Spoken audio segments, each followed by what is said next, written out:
کہ ہم مسائل کا ذکر تو کرتے ہیں کہ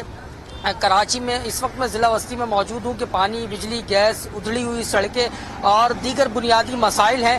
لیکن ان مسائل کی وجوہات میں اگر جائیں تو یہاں موجود بے ہنگم عمارتیں ان مسائل کی سب سے اہم وجہ ہیں۔ یہاں جو ایک کم رقبے پر زیادہ عمارتیں بنا دی گئیں، یعنی کہ اگر ایک رہائش گاہ 8 افراد کے رہنے کے لیے تو اس میں پورشنز بنا کر 60 سے 70 لوگوں کو دے دی گئی، جس کی وجہ سے ان مسائل کا سامنا کرنا پڑ رہا ہے۔ سیوریج کے بے تحاشا مسائل ہیں یہاں پر، پانی، بجلی، گیس۔ عوام سے جب ہماری بات ہوئی تو ان کا یہ کہنا تھا کہ کئی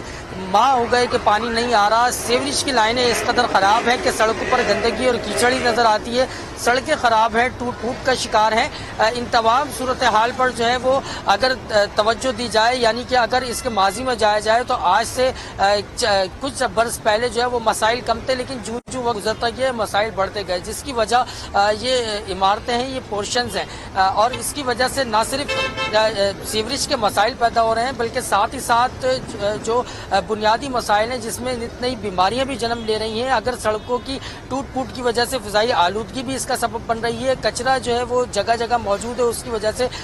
جو خاص طور پر بچے اور خواتین ہیں وہ مختلف وبائی امراض میں مبتلا ہو رہے ہیں۔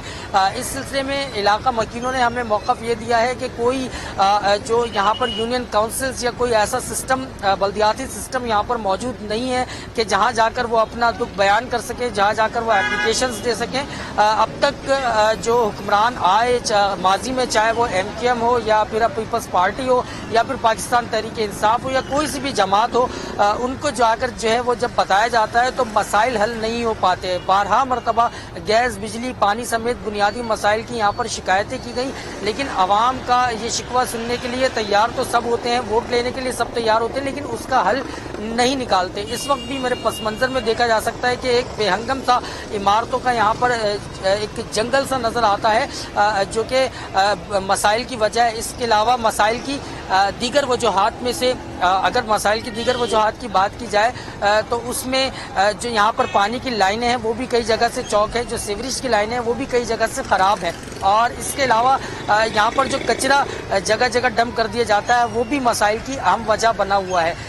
علاقے کے ضلع وسطی کی بات کی جائے تو اطراف میں پرائمری کیئر یا سیکنڈری کیئر ضلع وسطی میں بے ہنگم عمارتوں کا راج ہے، اور کم رقبے پر یہ بنی ہوئی بلند عمارتیں ہیں، جیسا کہ کامران شیخ کے پس منظر پہ دیکھ بھی سکتے تھے۔ سیوریج جو گیس کا نظام بھی بالکل درہم برہم ہو چکا ہے۔ اپڈیٹ کرتے کامران شیخ، بہت شکریہ آپ کا۔